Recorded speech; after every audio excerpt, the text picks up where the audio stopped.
All right, friends, good morning to you. Now is 10:34 in the morning. We are under a first warn weather day due to the large risk and enhanced risk for severe storm activity to embed itself here across the Missouri River Valley.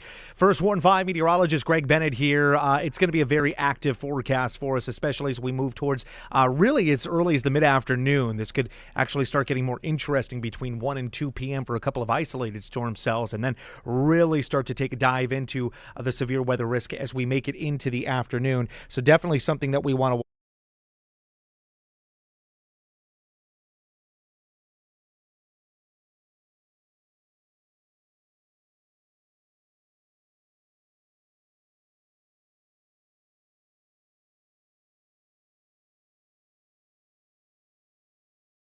dealing with a stronger enhanced risk of severe storms as we make it closer to the end of the day, right? Towards the peak heat of the day, where we're going to anticipate temperatures much like yesterday to the mid and upper 70s. Even with this cloud cover, we've still got a very good, strong, warm air mass inflow that's coming in from the south.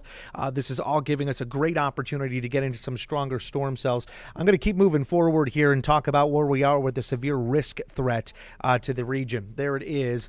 Let me see if I can pop that up and show you a couple of cities involved with it too. So this is a lot different than where we were last night, right? First Warn 5 meteorologist Warren Sears had your back. He was tracking this. Obviously, First Warn 5 meteorologist Savannah Tennyson brought you that First Warn weather day on Saturday morning when we initiated the enhanced risk for severe storms around those extreme southern counties. And that'll be closer to around Henry, off around Bates County, and then moving towards Benton and Pettis counties, basically stretching from Sedalia all the way back down to Clinton in the Butler area. That's where we settled in basically all weekend long. At around 3:30 to 4 o'clock this morning, we got a brand new update to the severe weather threat, lifted the storm system slightly more to the north, providing us a better opportunity to build up that enhanced risk area, stretching very close to the metro, and that now includes Marshall, portions of Odessa, Harrisonville. You could see really Paola on the fringe line there between a slight and enhanced risk with that coloration, and the same thing can be said off around the Garnett region. We've also added the severe weather risk to now the metro, a slight risk for severe storms, a level 2 on that.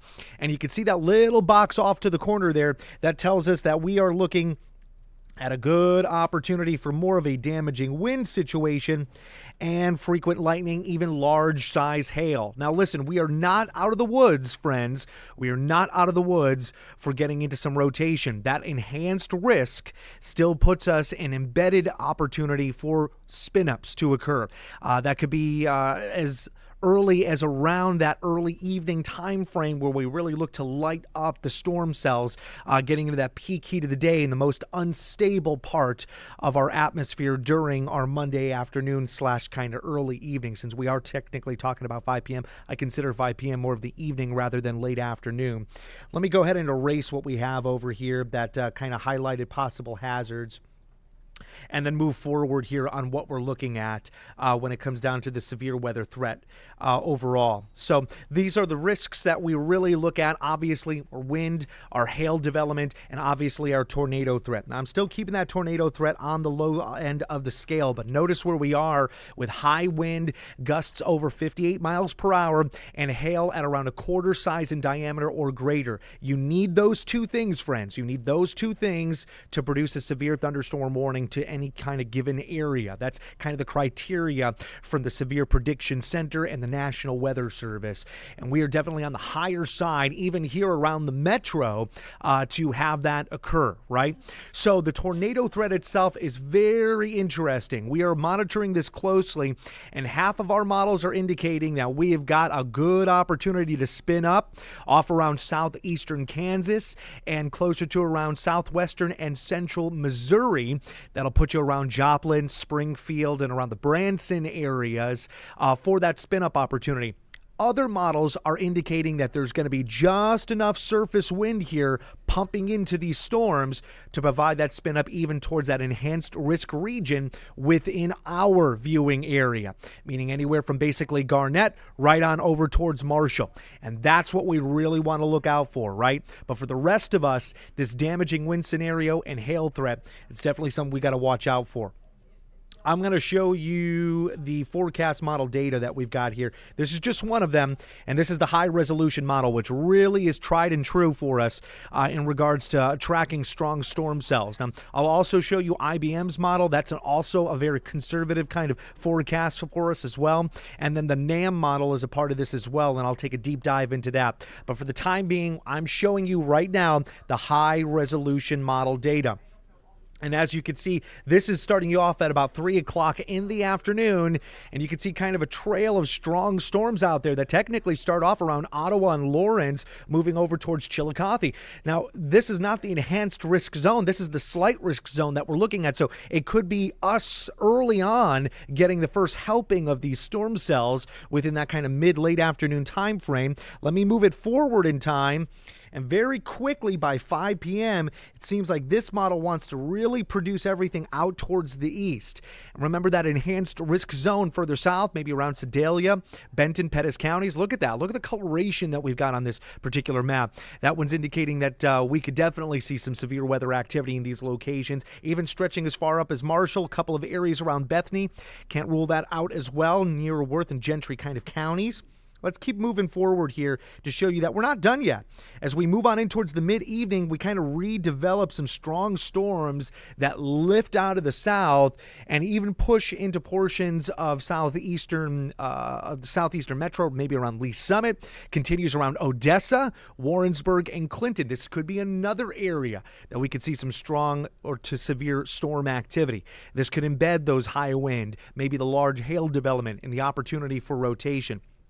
This will continue to move forward in time, even into the overnight and early morning of Tuesday. We're still not done with shower and storm activity, but the severe weather threat should actually start to shift much more towards the east. This is going to be more of wear and tear thunderstorms, very isolated. There is an opportunity to maybe get a brief severe weather threat out of this that we've got to watch out for, but it will still be a wet Tuesday morning to wake up to and try to navigate these roads to get you to work, to get you to school, to get you to run errands around town, whether you're around the metro or maybe up towards the north, closer to around Chillicothe, or perhaps even off around the east, maybe around Odessa or Marshall. Even Harrisonville could see some strong storms that pop up even with the exodus of the storm system.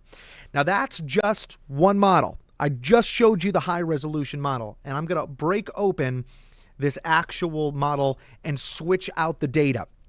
And I'm going to use a different model for you. Now, as I said, we were using the high resolution model. I'm going to unclick that, and I'm going to now add in the NAM model that we have, right? It's another kind of aggressive model blend that uses different algorithms, different numerical data that we get from the atmosphere. We put it into an equation, and it produces a different kind of model forecast for us, using kind of different materials compared to the high resolution model or IBM's model. So this is where we're at with this one. And again, we're moving forward in time. Let's get you over to the early to mid-afternoon, where this one says, not too aggressive with the heavy rain or thunderstorm activity around 2 or 3 p.m., but you can definitely see that we could get a chance for some showers out there, especially developing out west, maybe around Lawrence at 2 o'clock in the afternoon. You could see trying to pop up just north of Leavenworth County into Platte County out there. And even maybe DeKalb County. Let's move forward into that late afternoon, maybe 4 or 5 o'clock. And yeah, as you can see, we do start to develop some more powerful storm activity closer to around I-35 near Ottawa and moving up towards the Douglas County area near Lawrence. And then as we push to 5 or 6 o'clock, this is where we really want to ignite these storm cells, right? The dark reds around the southern end of the loop here that stretches down towards Harrisonville. Not quite getting into the enhanced risk zone, maybe one around Clinton that we could see some strong storm cells. But man, does it really explode out there towards maybe Marshall and the Richmond area, moving just to the south of Livingston County and Chillicothe in general. You can see a great indication of some powerful storm cells off of this one. This continues to develop and it redevelops out further south, kind of along a line here, Odessa, stretching down to Paola and Lacine. Now, in these locations, Odessa, Warrensburg, Lacine, these areas are under that enhanced risk zone, right? And we've got the great coloration, the combination of these reds and magentas that are indicative of some powerful storm tops that build up maybe 30 to 35,000 feet. That's when you could really know that we're getting in to some strong storm cells here. We continue to move forward into the mid and late evening, and notice it really wants to develop around the late night here, 9 or 10 p.m., especially for the metro, stretching down south around Interstate 49 and 35, Garnett, Lacine, and then moving on over towards Harrisonville. That continues to shift over. Let me backtrack that. Look at that. Look at that off around Lacine and moving over into the Butler region.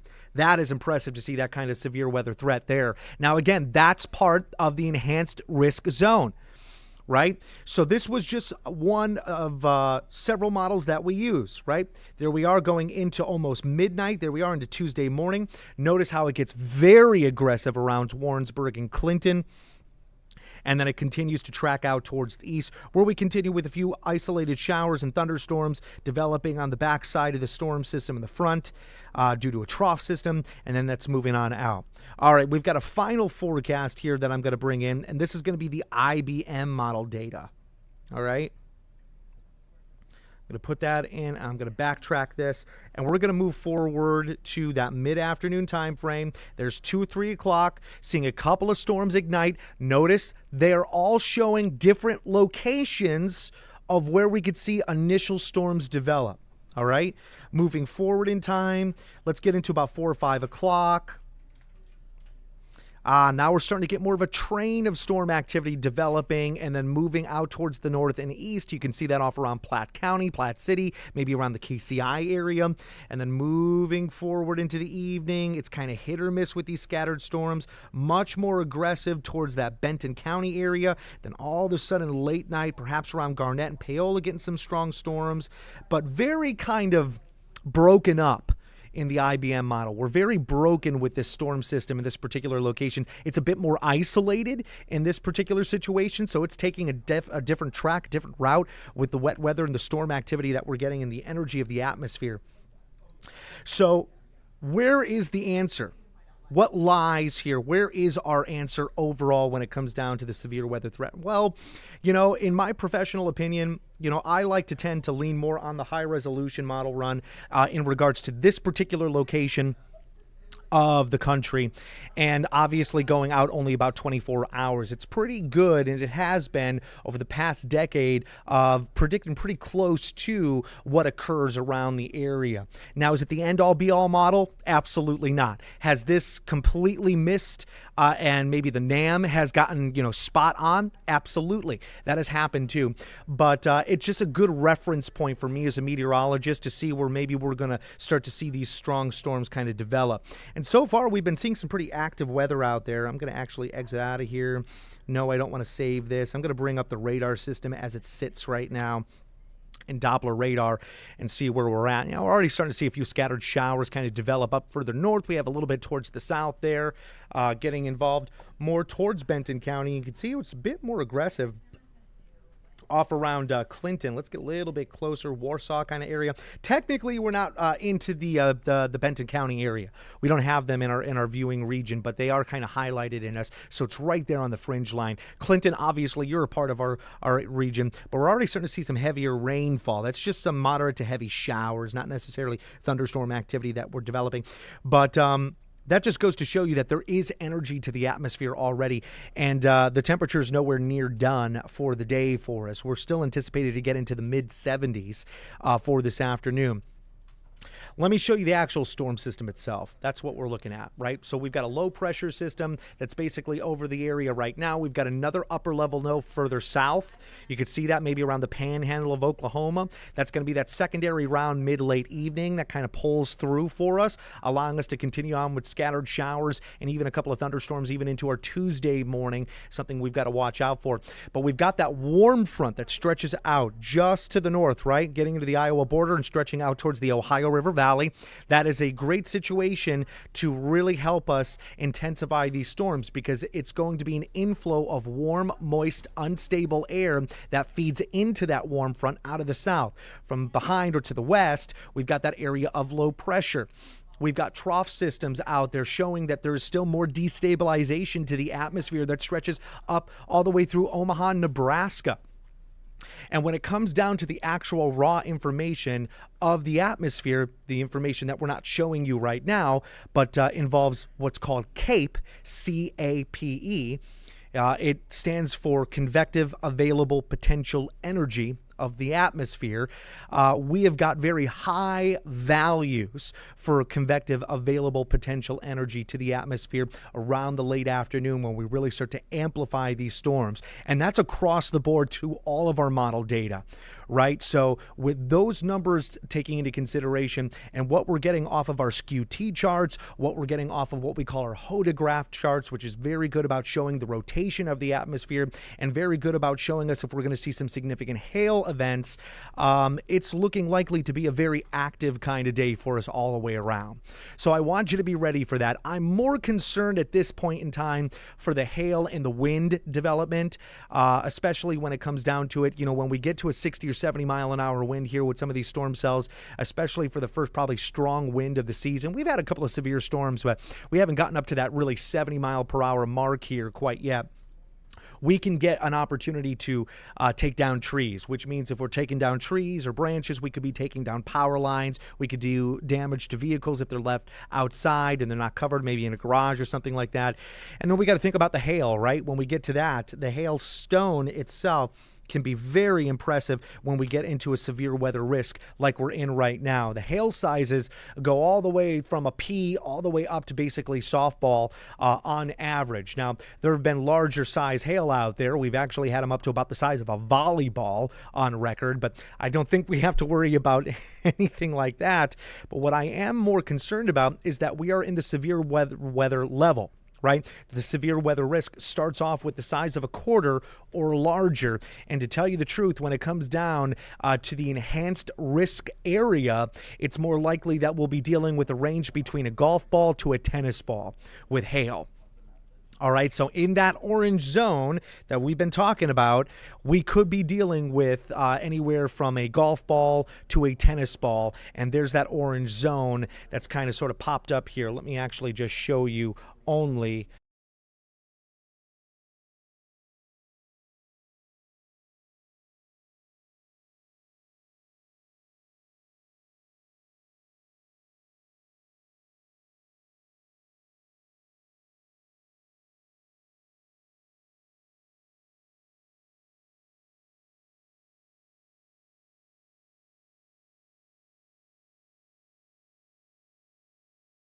You know, and that's where we're at right now with the severe weather risk. I've been waiting to see if we can get an update overall with the severe weather risk, but it is 10:52 in the morning. I'm gonna have to let you guys go now, unfortunately, and see if I could probably get back on here in just a few minutes. We have got Spanish coming up right now with Carolina.